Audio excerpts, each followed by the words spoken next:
Hi everyone, welcome back to my channel Lantantra. বন্ধু বান্ধৱীসকল most এৱেইটেড good নিউজটো আহি পৰিছে।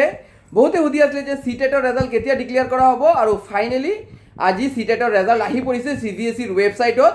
লিংক ডেছক্ৰিপশ্যন বক্সত মই দি দিম, আপোনালোকে গৈ নিজৰ চিটেটৰ ৰেজাল্টটো চেক কৰিব। চিটেট ফেব্ৰুৱাৰীৰ ৰেজাল্ট ডিক্লেয়াৰ হৈ গৈছে। কাৰ ৰেজাল্ট ক্লিয়াৰ হৈছে আৰু কোনে পেপাৰ 1 আৰু পেপাৰ 2ত কিমানকৈ পাইছে, পেডাগজিত কিমান পাইছে, যদি মাৰ্কশ্বিট ডাউনলোড হৈছে আপোনালোকে কমেণ্ট বক্সত জনাব। আৰু ইয়াৰ লগে লগে যাৰ চিটেটৰ ৰেজাল্ট ক্লিয়াৰ নাই হোৱা আপোনালোকে নেক্সট যি জুলাই মাহত, এইবাৰ চিটেট নহয়, মষ্ট প্ৰবাবলি আগষ্ট মাহত হ'ব, কেলৈ কি এইবাৰ চিটেট যিটো আছিলে এইটো অলপ মানে লেটকৈ হৈছে, ফেব্ৰুৱাৰীত হৈছে, জেনেৰেলি ডিচেম্বৰত মানত হৈ যায়।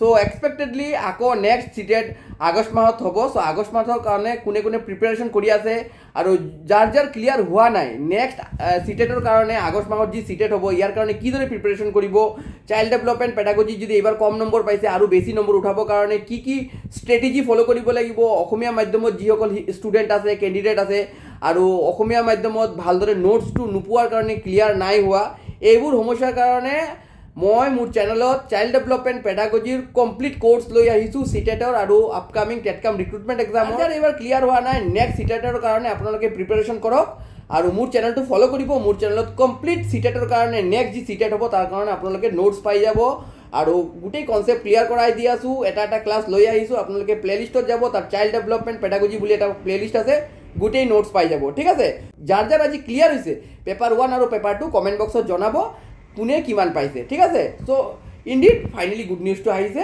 চ' কংগ্ৰেচুলেশ্যন যাৰ ক্লিয়াৰ হৈছে, কাইণ্ডলি কমেণ্ট বক্সত জনাব কাৰ ক্লিয়াৰ হৈছে।